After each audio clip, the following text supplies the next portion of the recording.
السلام علیکم to all میرے پیارے ویورز اینڈ لسنرز، کیسے ہیں آپ سب؟ لائف کیسے جا رہی ہے سب کی؟ اچھا، میں نے کہا تھا کہ ایک دن چھوڑ کر ایک دن ایپیسوڈ آیا کرے گی۔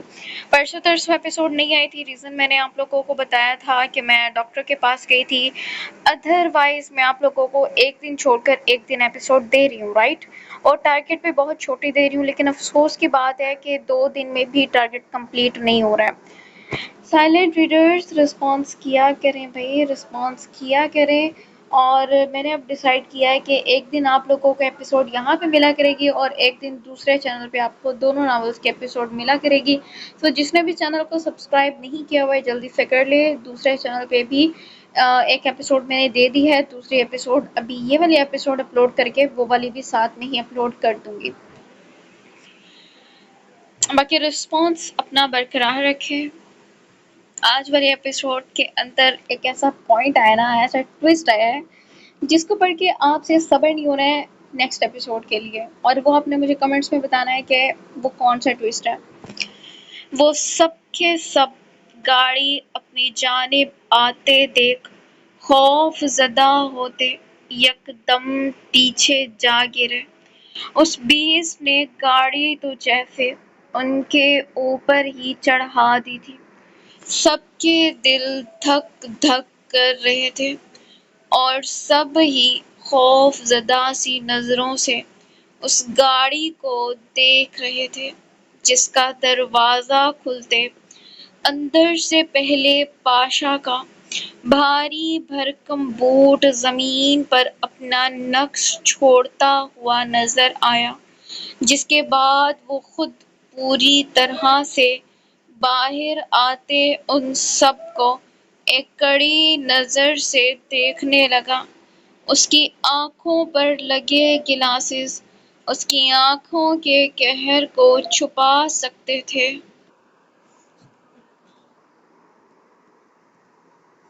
لیکن باقی چہرے کے نیم نقش جو بظاہر نارمل تھے، لیکن ان میں بھی اس کے دشمنوں کو اپنی موت نظر آ رہی تھی۔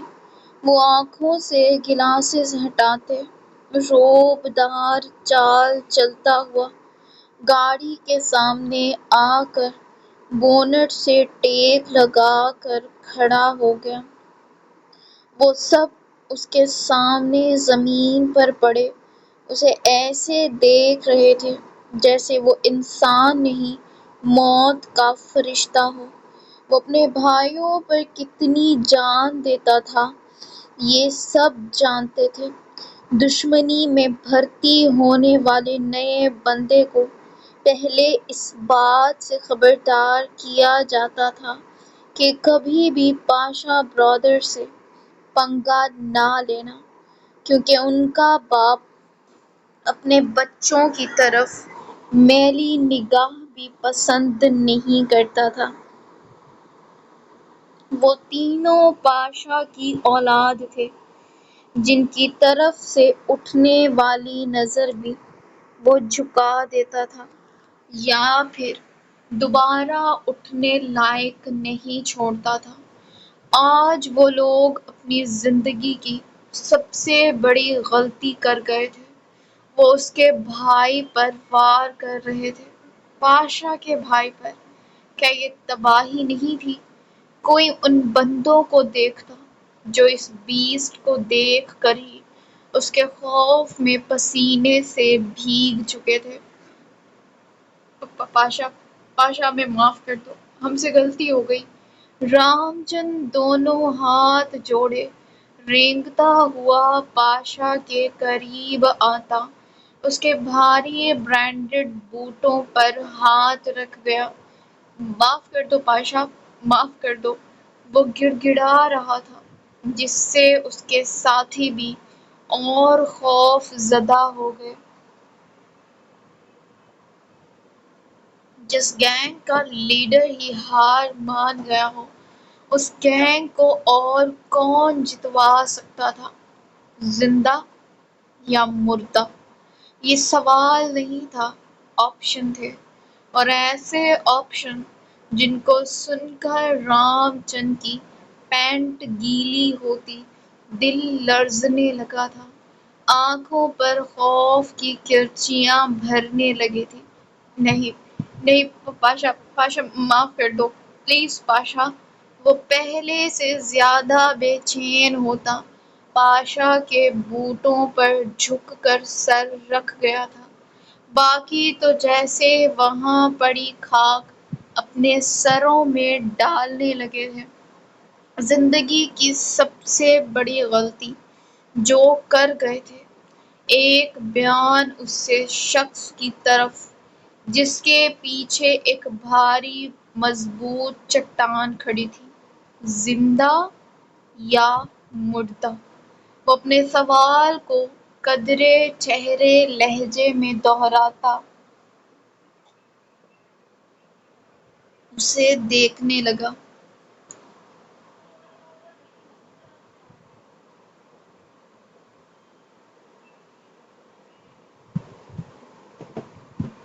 اس کا یہ سرد ٹھٹھرتا لہجہ باقیوں کی جان ایسے ہی نکال گیا تھا۔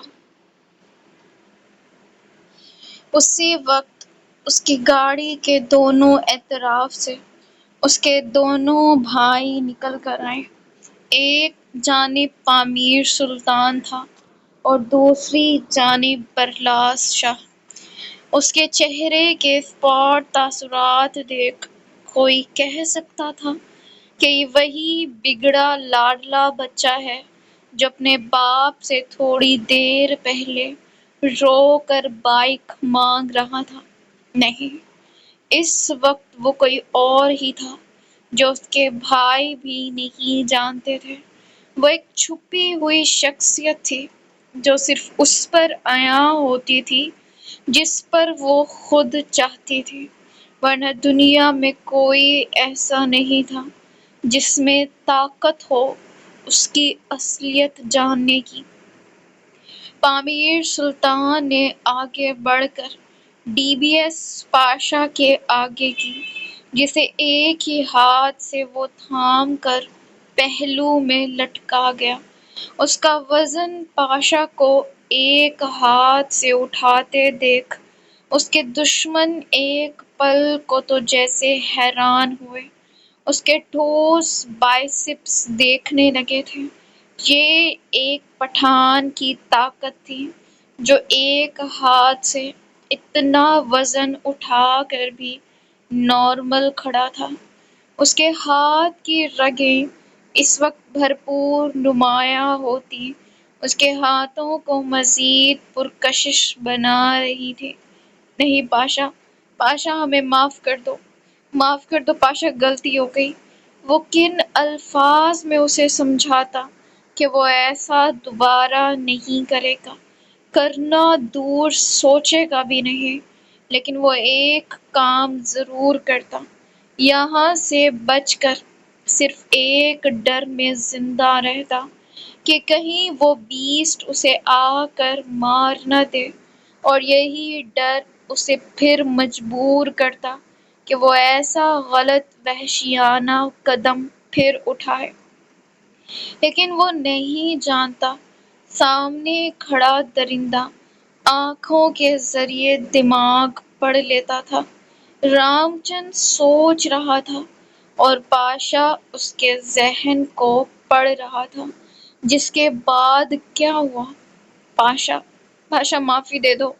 وہ پہلے سے زیادہ گڑ گڑاتے ہوئے پھوٹ پھوٹ کر رونے لگا تھا۔ اس کی منت میں تڑپ تھی۔ معافی؟ وہ کیا ہوتی ہے؟ وہ کس شان بے نیازی سے پوچھ رہا تھا۔ وہ سمجھ چکے تھے، ان کی سانسیں یہیں تک لکھی تھیں۔ مشی درخت کے سہارے بیٹھی آنکھیں موندے ہوئے درد سے کراہ رہی تھی۔ یاقوت کو سمجھ نہیں آ رہی تھی کہ وہ کراہ کیوں رہی ہے۔ اس نے اپنے موبائل کی ٹارچ آن کرتے اس کے چہرے پر ڈالی، جہاں درد کے اثرات صاف دکھائی دے رہے تھے۔ مشی، تم ٹھیک ہو؟ کہیں چوٹ آئی ہے؟ وہ ازحد پریشان ہوتا اس کے ہاتھ اور چہرے کو دیکھنے لگا۔ مشی کھانستی ہوئی نیچے کو جھک گئی، گلا بری طرح سے خشک ہو گیا تھا۔ وہ جھک کر ہاتھ دھیرے سے اپنے پیروں کی جانب لے گئی۔ جب یاقوت کی نظر اس کے پیروں پر پڑی، اتنا بھاگنے کے باعث اس کے پاؤں بری طرح سے سوج چکے تھے، جگہ جگہ کانٹوں اور پتھروں سے زخم بن چکے تھے۔ یاقوت ایک ہی جست میں اس کے پیروں کی جانب گیا اور اٹھا کر اپنی گود میں رکھتے غور سے ان کو دیکھنے لگا۔ دونوں پیروں کی تلیاں زخمی ہوئی خون سے سرخ ہوئی پڑی تھیں۔ یاقوت نے قرب بھری نظروں سے مشی کی جانب دیکھا، جو بے آواز آنکھیں بند کیے رو رہی تھی۔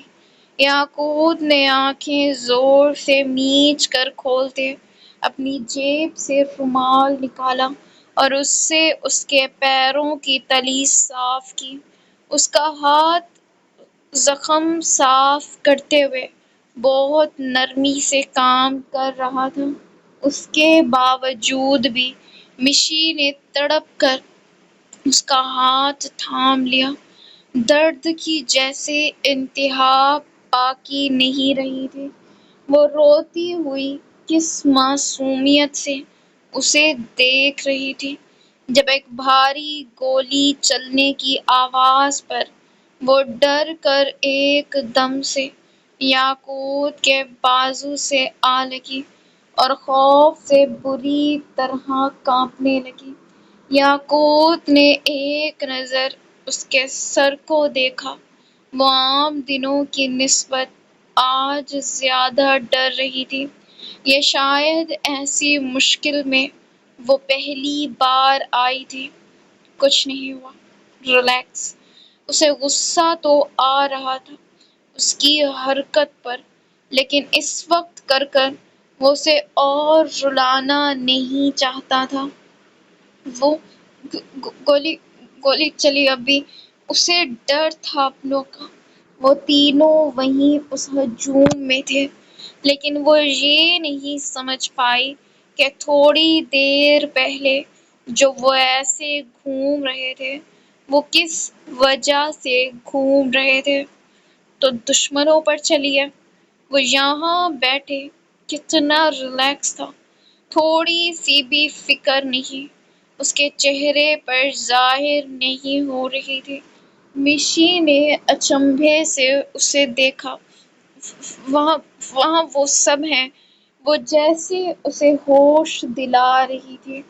وہ سب میرے بھائی ہیں۔ جانتا ہوں یہ گولی کس نے چلائی ہے۔ ان کی فکر مت کرو۔ وہ لہجے کو حد المقدور نرم رکھے ہوئے جواب دیتا رہا کہ تبھی ایک اور آواز گولی چلنے کی فضا میں گونجی۔ یہ ڈی بی ایس کی آواز تھی، جس کی ایک گولی کی گونج آدھے سے زیادہ فاصلے پر بیٹھے دشمن کو سنائی دیتی اس کا حوصلہ ختم کر دیتی تھی۔ وہ دھیرے سے مشی کو اپنے بازو سے الگ کرتا خاموشی سے اس کے پیروں کے زخم کو خشک کرنے لگا۔ مشی اسے ہی سرخ روئی روئی سی آنکھوں سے دیکھ رہی تھی۔ دل میں تکلیف کے شدید طوفان اٹھ رہے تھے۔ کیا یہ اس کا یاقوت نہیں رہا تھا؟ وہ ہو چکا تھا کسی اور کا، اس نے کسی اور کو اپنا لیا تھا۔ یہ سوچ ہی مشی کی جان ایک بار پھر نکل گئی تھی اور وہ وہیں بیٹھی بے اختیار رونے لگی۔ جب اس کے یوں رونے پر یاقوت نے بوکھلا کر اسے دیکھا۔ کیا ہوا؟ درد ہو رہا ہے؟ وہ ایک دم سے پریشان ہوتا اس کے چہرے کو چھو کر پوچھنے لگا۔ مشی نے سر دھیرے سے نفی میں ہلا دیا۔ مشی نے سر دھیرے سے نفی میں ہلا دیا۔ پھر رو کیوں رہی ہو؟ بتاؤ، کہیں اور چوٹ آئی ہے؟ مجھے بتاؤ۔ وہ بہت محبت اور فکر سے پوچھ رہا تھا۔ اس کی فکر پر مشی کا دل جیسے مزید بھاری ہونے لگا اور وہ مزید سر جھکا کر رونے لگی۔ مشی، میری جان۔ وہ آگے ہو کر اسے اپنی طرف کھینچتا اپنے کسرتی سینے میں بھینچ گیا۔ اس کے اندر سے اٹھنے والی کلون کی خوشبو کے حصار میں جکڑتی وہ یاقوت کی قمیص اپنی دونوں مٹھیوں میں جکڑتی اس کے سینے میں مچلنے لگی تھی۔ اس کی بے چینی بھانپتے یاقوت نے اس کی نازک کمر کو مزید زور سے جکڑتے اسے خود میں بھینچ لیا تھا۔ اس کے خیال میں وہ ڈر گئی تھی گولیوں کی آواز سے، لیکن وہ کیا جانے یہ ڈر اسے کھو دینے کا تھا کہ وہ اسے کھو چکی ہے۔ وہ ان لوگوں کو ختم کرتے پلٹے ہی تھے کہ ایک ساتھ کئی گاڑیوں کی آواز اپنے ارد گرد سنائی دی۔ پاشا اور باقی دونوں نے مڑ کر یہاں وہاں دیکھا، مطلب ان لوگوں کے ساتھی آ چکے تھے۔ آ گئے سالے اپنی بہنوئی کا بدلہ لینے، پامیر دانت بھینچ کر بولا، جس پر پاشا نے اسپاٹ نگاہوں سے اس کی جانب جوں ہی دیکھا وہ سٹپٹا کر مسکراہٹ اپنے چہرے پر لے آیا۔ یاقوت سے کہو مشائم کو گھر لے جائے۔ اس کے حکم پر برلاس فوراً سے ان دونوں کی جانب آ گیا۔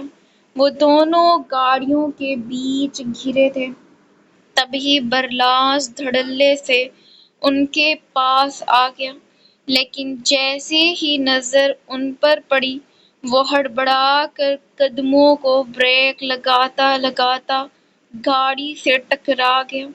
اس آواز پر مشی کرنٹ کھا کر پیچھے ہٹی اور دونوں نے بیک وقت اس کی جانب دیکھا۔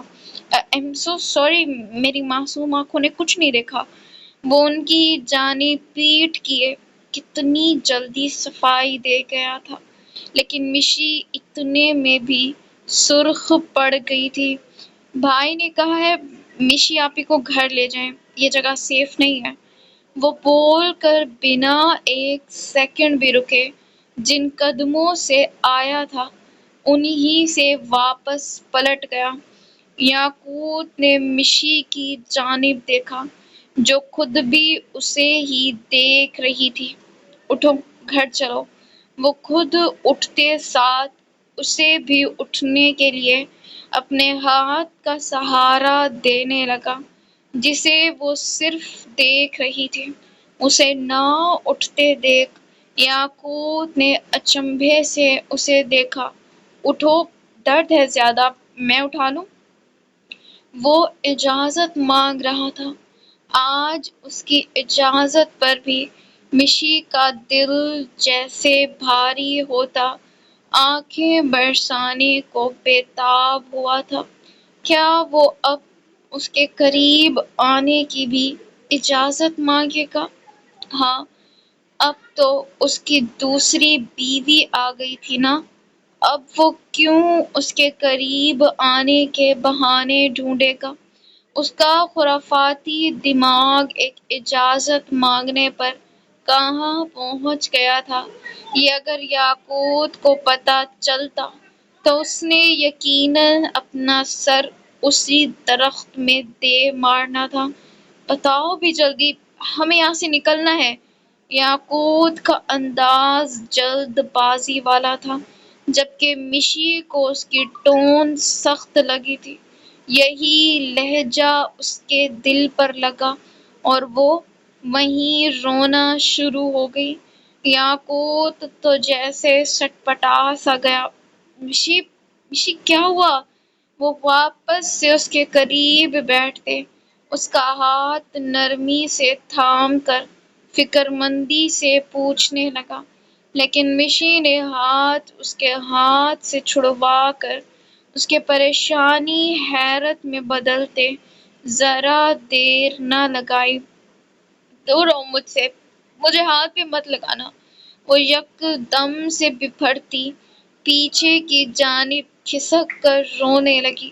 یاقوت کا دماغ تو جیسے اس اچانک افتاد پر بوکھلا ہی گیا تھا۔ کیوں نہ لگاؤں؟ ہمیں نکلنا ہے یہاں سے، اٹھو۔ وہ اپنے غصے پر قابو پانے کی پوری کوشش کرتے اسے پھر سے سہارا دے کر اٹھانے لگا تھا، لیکن مشی پھر سے اپنا ہاتھ چھڑوا گئی۔ مجھے کہیں نہیں جانا تمہارے ساتھ، کہیں بھی نہیں۔ وہ روتی ہوئی اپنے آنسو بے دردی سے صاف کرتی بپھر کر بولی، کیوں نہیں جانا؟ یاقوت کو سمجھ نہیں آ رہی تھی کہ وہ ایسا کیوں کر رہی ہے۔ کیوں جاؤ؟ تم کیوں لے کر جا رہے ہو؟ ہے نا تمہارے پاس تمہاری دوسری بیوی، رہو اس کے پاس۔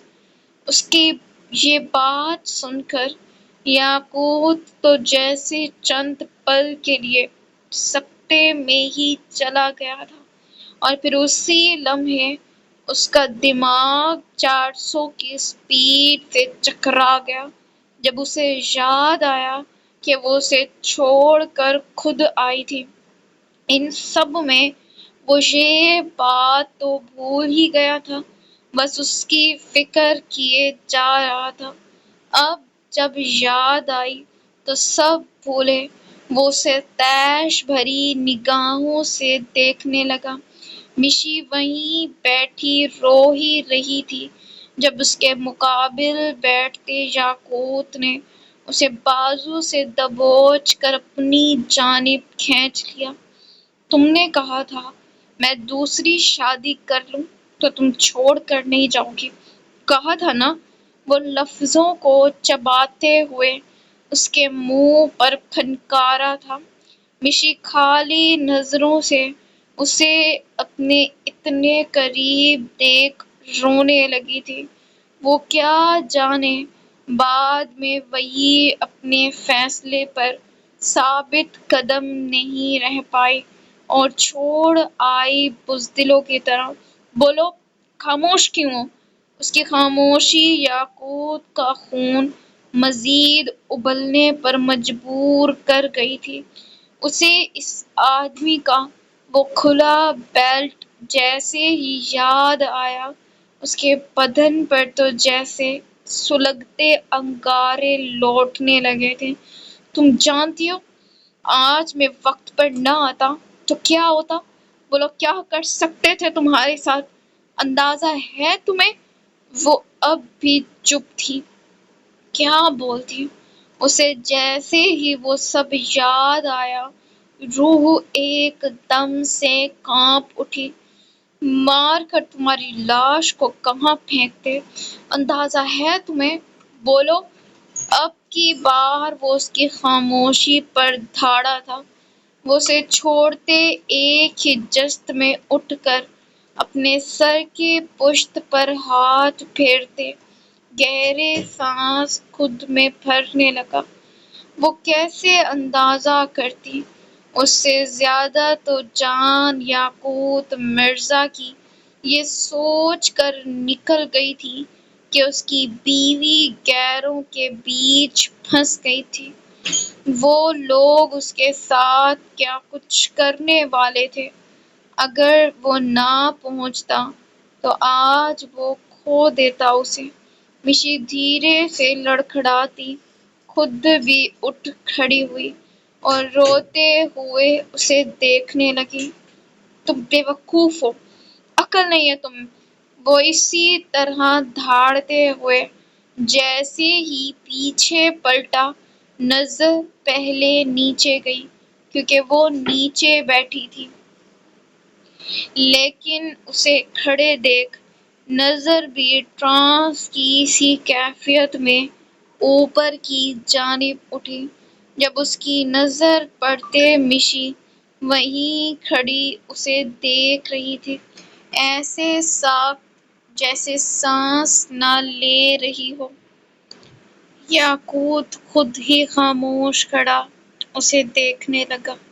دونوں کے بیچ 4 ہی قدموں کا فاصلہ تھا، لیکن اس وقت یہ فاصلہ بھی جیسے صدیوں پر محیط لگ رہا تھا۔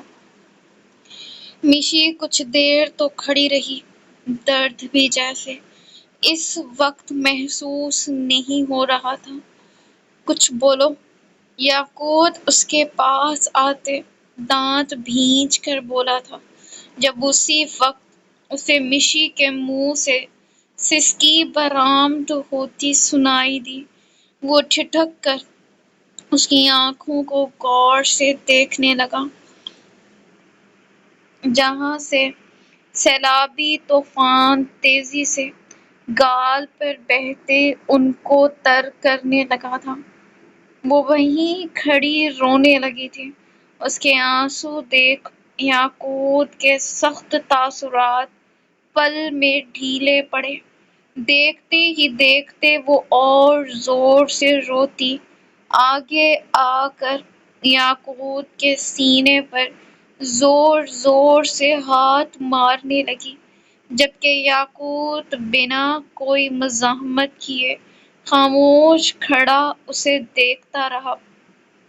تم نے دوسری شادی کر لی تم نے، وہ پھوٹ پھوٹ کر روتی اس کا کسرتی سینہ پیٹنے لگی تھی۔ کیوں کی بولو؟ وہ اور اپنا درد بھی نہیں دیکھ رہی تھی، اس سے زیادہ وہ درد تھا جو اس وقت اس کے دل میں طوفان کی طرح برپا ہو رہا تھا۔ تم نے کیوں کی؟ تمہیں نہیں کرنی چاہیے تھی، تم میرے تھے، میرے، تم نے کیسے کر لی بولو؟ وہ یاقوت کے سینے پر ظلم کر رہی تھی اور وہ خاموش کھڑا اس ظلم کو سہ رہا تھا۔ اسے اب جلدی نہیں تھی، اسے یہی تو سننا تھا جو وہ بول رہی تھی۔ وہ چاہے اب سہی، تم نے کیسے کر لی بولو؟ تم میرے ہو، صرف میرے، تم نے کیسے کسی اور کو قبول کیا؟ وہ پاگلوں کی طرح روتی چیختی جا رہی تھی۔ ایک اس کی آواز پر وہ تینوں بھائی وہیں آ گئے۔ جب اسے ایسے دیکھ زحال وہیں رک گیا۔ اسے رکتے دیکھ وہ دونوں بھی وہیں رک گئے۔ تم نے کیسے کر لی یاقوت؟ وہ روتی ہوئی بے جان ٹانگوں سے نیچے زمین پر بیٹھتی چلی گئی۔ آج یہ تڑپ اس کی محبت کو ظاہر کر رہی تھی، اس محبت کو جس کے لیے یاقوت مرزا تڑپ گیا تھا۔ وہ زمین پر بیٹھی یاقوت کی ٹانگ سے لپٹی پھوٹ پھوٹ کر رو رہی تھی۔ تم میرے تھے، میرے، یہ الفاظ اس کی محبت میں پور ڈوبے جیسے یاقوت کی روح کو پرسکون کر گئے تھے۔ وہ آنکھیں زور سے مینچتا، چہرہ آسمان کی جانب کرتے دل میں شکر ادا کرنے لگا تھا۔ وہ لوٹ آئی تھی، یاقوت کی مشی لوٹ آئی تھی۔ وہ دھیرے سے خود بھی اس کے ساتھ بیٹھتا اسے کندھوں سے تھام گیا تھا۔ اتنی سی دیر میں وہ تڑپ کر روتی اپنی حالت بگاڑ گئی تھی۔ بال کو پہلے سے جو بکھرے پڑے تھے اس وقت اس کے اجڑے حال میں اپنا اہم رول ادا کر رہے تھے۔ تم کیسے کر سکتے ہو یاقوت؟ وہ روتی ہوئی اس کا ہاتھ تھامتی دھیمی آواز میں پوچھ رہی تھی۔ اس کی یہ حالت دیکھ یاقوت کا دل پھٹنے لگا تھا۔ وہ اس حد تک خود میں ٹوٹ کر بکھر چکی تھی کہ اس کی آواز میں باقاعدہ وہ تڑپ ظاہر ہو رہی تھی۔ لیکن وہ خوش بھی تھا، اتنا خوش کہ وہ مشی کے سر کی پشت پر ہاتھ رکھتے اسے اپنے سینے سے لگا گیا۔ اس کا بس چلتا تو اسے آج اپنی روح میں شامل کر لیتا۔ وہ اور زور سے مشی کو اپنے آپ میں بھینچ گیا تھا۔ تم کسی اور کے ہو گئے یاقوت، تو تم کسی اور کے۔ وہ جملہ بھی پورا نہیں کر سکی تھی اور پھر سے رونے لگی تھی۔ نہیں ہوا، میں کسی کا نہیں ہوا۔ وہ آنکھیں بند کرتے وشی کو اپنے آپ میں بھینچنے لگا۔ جھوٹ، تم جھوٹ بول رہے ہو۔ وہ کیسے یقین کرتی؟ وہ اپنی آنکھوں سے دیکھ کر وہاں سے نکلی تھی۔ تمہاری قسم، میں صرف تمہارا ہوں، میں کسی کا نہیں ہوا، کسی کا بھی نہیں۔ وہ کیسے بتاتا کہ وہ اس وقت ہواؤں میں اڑ رہا تھا؟ اس کے مشی کو احساس ہو گیا تھا کہ وہ غلط تھی۔ وہ وہ لڑکی وہ لڑکی جو تمہارے ساتھ تھی، وہ ہچکیاں لیتی اس کے سینے سے چہرہ اوپر اٹھاتی اس سے کس معصومیت سے پوچھ رہی تھی۔ گھر چلو، بتاتا ہوں۔ وہ اسے لے کر دھیرے سے اٹھ کھڑا ہوا۔ مشی کے منہ سے ہچکیاں نکلنا بند ہی نہیں ہو رہی تھی۔ یاقوت کی نظر زحال پر پڑی جو درخت سے ٹکرائی اپنی گاڑی کو عجیب ہی نظروں سے گھور رہا تھا۔ پامیر اور برلاس اس کے پیچھے تھے اور دونوں سانس روک کر کھڑے تھے۔ دیکھ تو ایسے رہے جیسے ان کی معشوقہ ہو۔ برلاس پامیر کے قریب ہوتے اس کے کان میں بڑبڑایا، جس پر اس نے فوراً سے اسے گھور کر دیکھا۔ بیٹا، اپنی زبان کی کھجلی پر قابو پا۔ یہ نہ ہو اس گاڑی کی جگہ تیرے اندر سے دھوئیں نکلیں۔ یہ گاڑی بھائی کی ڈریم کار ہے۔ وہ سرگوشانہ انداز میں تنبیہ کرتا خود بھی اس گاڑی پر افسوس کرنے لگا۔ زحال نے گردن موڑ کر یاقوت کے ساتھ کھڑی مشی کو دیکھا۔ جب اس کی نظر پڑتے وہ دھیرے سے یاقوت کے پیچھے ہو گئی۔ آنکھوں میں خوف صاف جھلک رہا تھا۔ تمہیں یہی گاڑی ملی تھی ٹھوکنے کے لیے؟ وہ دانت بھینچے خود کو قدرے نارمل رکھ کر پوچھ رہا تھا، جبکہ اندر کا حال کچھ یوں تھا کہ ساتوں سمندروں کے طوفان ایک ساتھ اس کے اندر اٹھتے تباہی مچا رہے تھے۔ ہاں، ٹھوکنا تھا تو یاقوت بھائی کو ٹھوکتی، وہ بھی بندوق سے۔ گاڑی کا کیا قصور؟ پامیر ٹکڑا لگانے سے باز نہیں آیا تھا، جبکہ زحال تو فل صدمے میں ہی چلا گیا تھا۔ اس کو گھر لے جاؤ۔ اب وہ خود پر کڑا جبر کر رہا تھا۔ اس کی بے وقوفی پر اور کسی کو غصہ آیا ہو یا نہ آیا ہو، زحال کو فل طیش آیا تھا۔ وجہ گاڑی نہیں تھی بلکہ اس کی سوچ تھی۔ کیا سوچ کر اس نے پہلے شادی کا کہا اور پھر خود ہی گھر سے نکل آئی؟ وہ جانتا تھا جو بندے اس نے مارے ہیں اس سے اس کی دشمنی کا گراف اور اوپر چلا گیا تھا۔ وہ کتنی کوشش کرتا یہ دشمن ختم کرنے کی، وہ تو آئے دن اس کی زندگی میں ایسے بڑھتے جیسے ثواب کا کام ہو۔ بھائی ہمسو، یاقوت سوری کرنے لگا تھا کہ اس سے پہلے زحال کی اسپاٹ نگاہیں دیکھ وہ سر جھکاتا فرنٹ ڈور کھول کر مشی کو گاڑی میں بٹھاتے خود گھوم کر ڈرائیونگ سیٹ کے پاس آ گیا۔ برلاس لے جائے گا اسے گھر، میں رک جاتا ہوں۔ اس کا دل بے چین اس بات پر راضی نہیں تھا کہ وہ اپنے بھائیوں کو ایسے تنہا چھوڑ جائے۔ اسے تم سنبھالو، کافی ہے۔ زحال کے بس نہیں چلا یاقوت کو ایک لگائے ایک بیوی نہیں سنبھلی، اس کی گاڑی، اس کے چھوٹے بھائی ساتھ نہ ہوتے تو یقیناً اس نے بیٹھ کر رو دینا تھا۔ اس کی گاڑی وہ اس کے بچوں کی طرح تھی۔ کتنے پیار اور لگن سے اس نے اسے موڈیفائی کروایا تھا۔ وہ اتنی خراب ہو کر بھی اس کو یہاں تک پہنچا گئی تھی، اپنے اندر موجود ٹریکر سسٹم کے ذریعے۔ یاقوت مشی کو لے کر گھر کے لیے نکل گیا تھا۔ اس کے نکلتے وہ تینوں جیسے ایک الگ ہی روپ میں آ گئے تھے۔ جنگل میں گھومتی گاڑیاں ان کے اور قریب پہنچ چکی تھی۔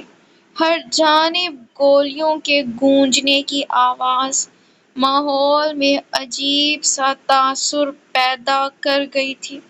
یاقوت سارے راستے خاموش اور بے چین رہا تھا۔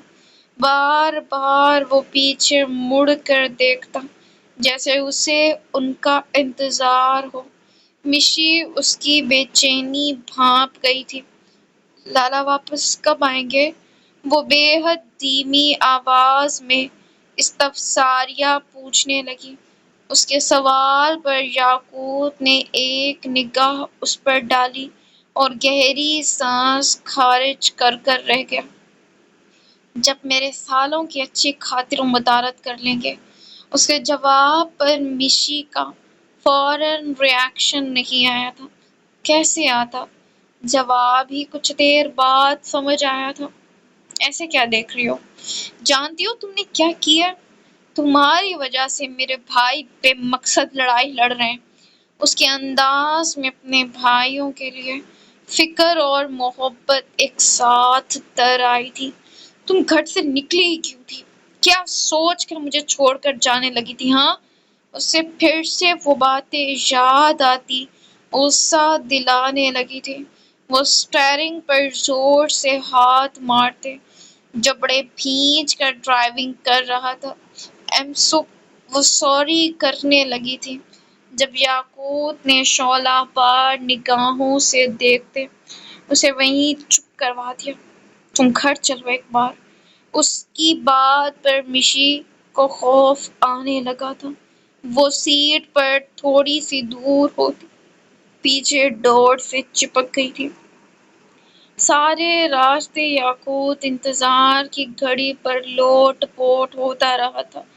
فون وہ کر نہیں سکتا تھا اور نہ چین سے وہ بیٹھ سکتا تھا۔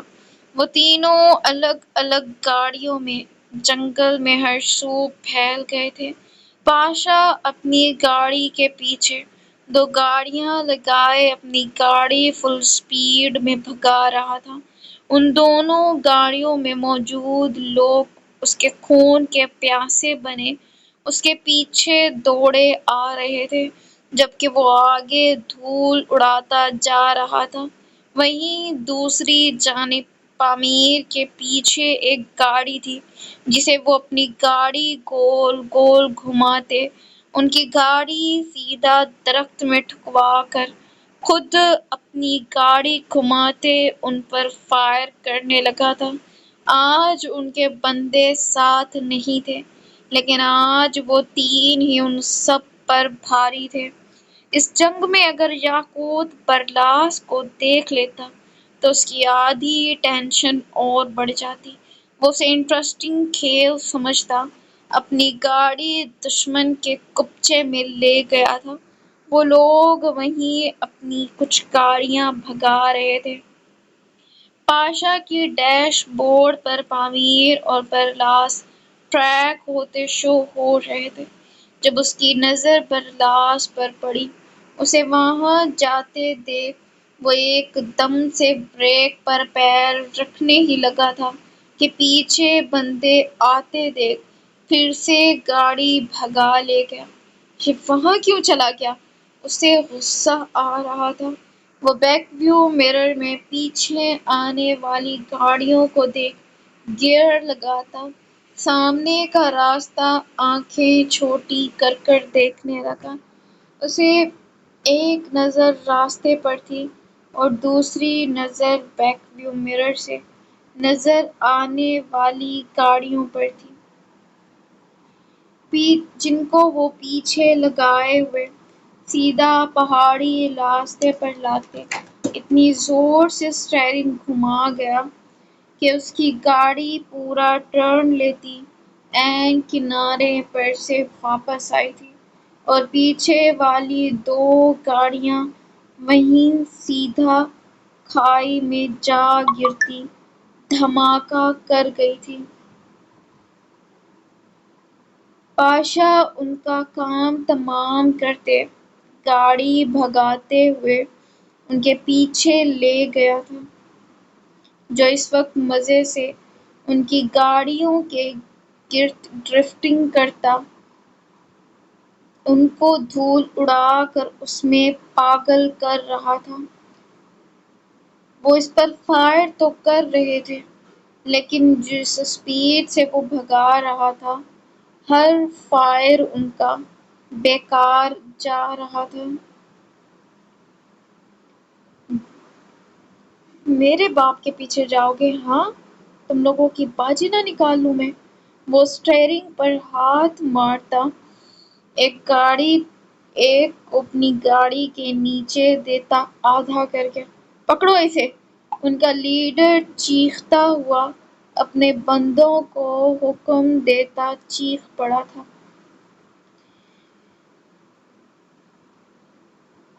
ان کو پاگل بنتے دیکھ برلاس کو مزہ آ رہا تھا۔ وہ جان بوجھ کر یہاں آیا تھا تاکہ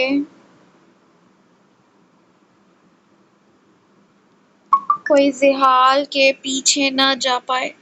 آج وہ اپنے باپ کے لیے دیوانہ بچہ اپنی محبت کا ثبوت دے رہا تھا اور کیسے ممکن تھا کہ اس مشکل میں دیکھ اس کا وہی باپ نہ آتا۔ پاشا آ گیا باس! پاشا کی گاڑی دیکھ ایک آدمی چیخا تھا۔ وہیں دوسری جانب سے پامیر کی بھی گاڑی وہیں آ گئی تھی اور دیکھتے ہی دیکھتے وہاں ان کی بندوق خالی ہوئی تھی اور یہاں وہ بندے دنیا سدھار گئے تھے۔ برلاس گاڑی سے اترتے زحال اس کی جانب لپکا تھا جسے دیکھ برلاس خود بھی اپنی گاڑی سے نکل کر باہر آ گیا۔ کیا کر رہے تھے؟ تمہیں کچھ ہو جاتا تو؟ وہ شدید غصے میں بھی اپنی آواز دبا رہا تھا۔ پتہ نہیں برلاس پر وہ چیخ کبھی نہیں سکا۔ برلاس اس کی بات کا جواب دیے بغیر اس کے کندھے سے آ لگا۔ کچھ نہیں ہوا مجھے۔ آپ تھے نا؟ وہ اپنے باپ کی آغوش میں پرسکون سا آنکھیں موند گیا۔ اپنی ذہانت سے وہ تینوں آج اپنے دشمنوں کو ختم کر گئے تھے۔ پاگل مت بنو، دکھاؤ! اسے جیسے یقین نہیں آیا تھا تبھی خود اسے ٹٹول کر دیکھنے لگا۔ برلاس کو ہنسی آ رہی تھی۔ وہ کبھی کبھی باپ کی جگہ ماں لگتا تھا۔ تم ٹھیک ہو؟ برلاس کو صحیح سلامت دیکھ پامیر کو دیکھا۔ یہاں لگی ہے گاڑی تھوڑی سی۔ وہ اپنے بازو کو دیکھتا ہوا آ رہا تھا۔ زحال نے اس کے بازو کو پکڑ کر دیکھا جہاں گہرا زخم آیا تھا۔ شاید کو گولی اسے چھو کر گزری تھی۔ چلو بینڈیج کروا لیتے۔ زخم گہرا دیکھ وہ پامیر کو لیے ہاسپٹل کے لیے نکل گیا تھا۔ برلاس بھی ان کے ساتھ ہی تھا۔ سو ویورز بتائیں آپ کو ٹوئسٹ سمجھ آیا کہ نہیں آیا اور اپنا پیار ضرور دکھائیں۔ ٹیک کیئر، اللہ حافظ۔